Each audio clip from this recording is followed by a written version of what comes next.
सुनो सुनो सुनो, सारे पक्षी ध्यान से सुनो। इस साल सर्दियाँ बहुत ज़्यादा पड़ेंगी और मौसम बहुत सख्त होगा। इसीलिए सारे पक्षियों को सूचित किया जाता है कि अपने घरों की मुरम्मत कर लें और नया घर बना लें। सुनो सुनो सारे पक्षियों सुनो, इस साल सर्दियाँ बहुत पड़ेंगी और बर्फबारी भी होगी। इसीलिए सबको सूचित किया जाता है कि अपने घरों की मुरम्मत कर लें। मौसम बताने वाले पक्षी के इस ऐलान ने सभी पक्षियों को परेशान कर दिया।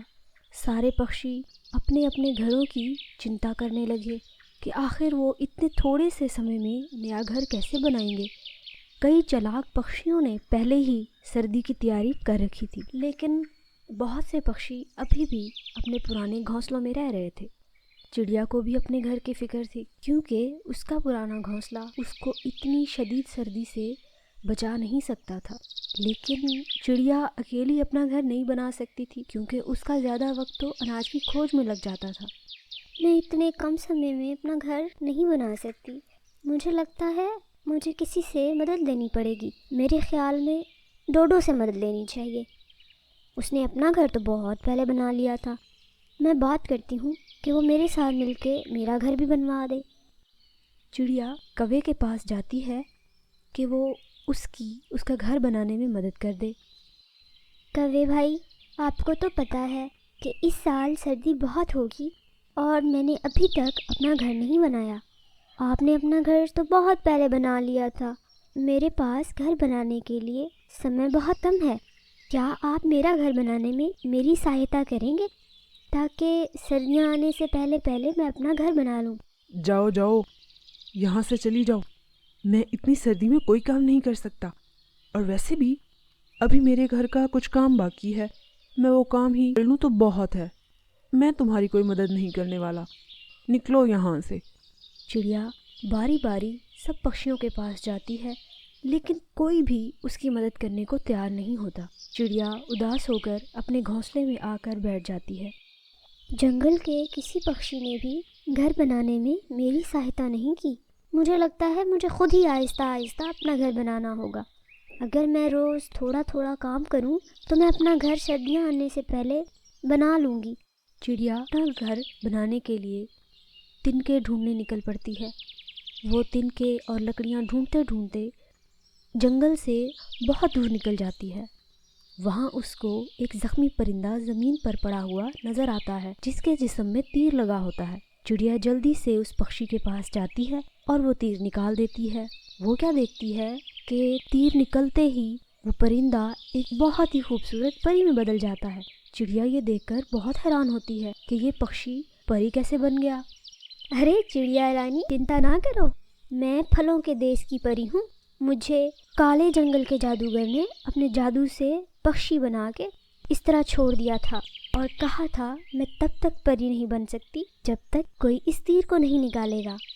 मैं बहुत दिनों से यहीं पड़ी हुई थी, लेकिन किसी भी जीव या पक्षी ने मेरी मदद नहीं की। लेकिन तुम तो बहुत अच्छी हो, तुमने ये तीर निकाल कर मेरी मदद की।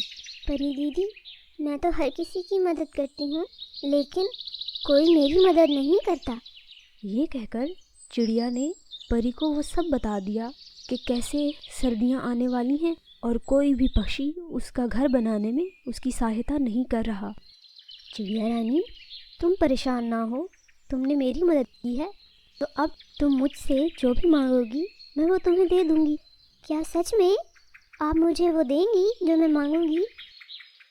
हाँ हाँ, यकीन नहीं आता तो मांग कर देख लो, मैं फ़ौरन वो चीज़ हाजिर कर दूँगी। चिड़िया काफ़ी देर सोचती रहती है कि वो क्या मांगे। उससे ख्याल आता है कि भोजन मांग लेती हूँ। फिर उसे याद आता है इस साल सर्दियाँ बहुत ज़्यादा पड़नी हैं, तो वो फ़ौरन अपना ध्यान बदल लेती है और सोचती है कि वो परी से घर मांग लेती है। देखिए परी दीदी, इस साल सर्दियाँ बहुत पड़ेंगी। भोजन तो मैं कहीं ना कहीं से ढूंढ ही लूँगी, लेकिन अगर घर न हुआ तो मैं कैसे रहूँगी? अगर आप मेरी मदद करना चाहती हैं तो प्लीज़ हम सब पक्षियों के लिए एक एक घर बना दें, ताकि हम इस साल सर्दियों में बच जाएं।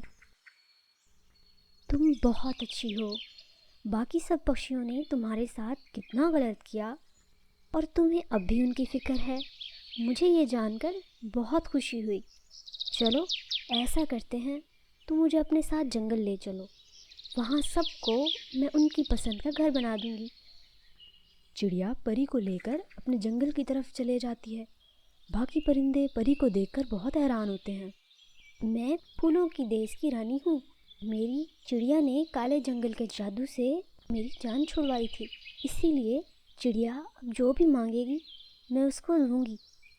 लेकिन क्या आप सबको पता है कि चिड़िया ने मुझसे क्या मांगा है? उसने मुझे कहा कि मैं आप सबको एक एक घर बना कर दूँ।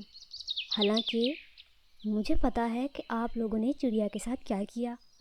ये कहकर परी सब पक्षियों के लिए बहुत ही प्यारे प्यारे फलों वाले घर बना देती है। सब पक्षी बहुत खुश होते हैं और परी का शुक्रिया अदा करते हैं। देखो सब पक्षियों, तुमने चिड़िया के साथ इतना बुरा किया, लेकिन उसने फिर भी सबके लिए घर मांगा। हमें ऐसा नहीं करना चाहिए, हमें एक दूसरे की मदद करनी चाहिए। सारे पक्षी बहुत ही शर्मिंदा होते हैं कि उन्होंने चिड़िया की मदद नहीं की और अपने बर्ताव की वजह से चिड़िया का दिल दुखाया। जबकि चिड़िया ने उन सब के लिए घर मांगा। वो चाहती तो सिर्फ अपने लिए घर मांग सकती थी। चिड़िया दीदी, हमें माफ़ कर दें। हमने आपके साथ बहुत गलत किया। आप पर कठिन वक्त था तो हमें आपकी मदद करनी चाहिए। हमें यही सबक मिलता है कि हमें हर किसी की कठिन वक्त में मदद करनी चाहिए। अगर वो हमारे साथ बुरा भी करे तब भी हमें उनके साथ बुरा नहीं करना चाहिए। जैसे बाकी पक्षियों ने चिड़िया के साथ बहुत बुरा किया और उसकी घर बनाने में सहायता नहीं की, लेकिन चिड़िया ने दोबारा बुरा नहीं किया। उसने सबके लिए घर मांग लिया।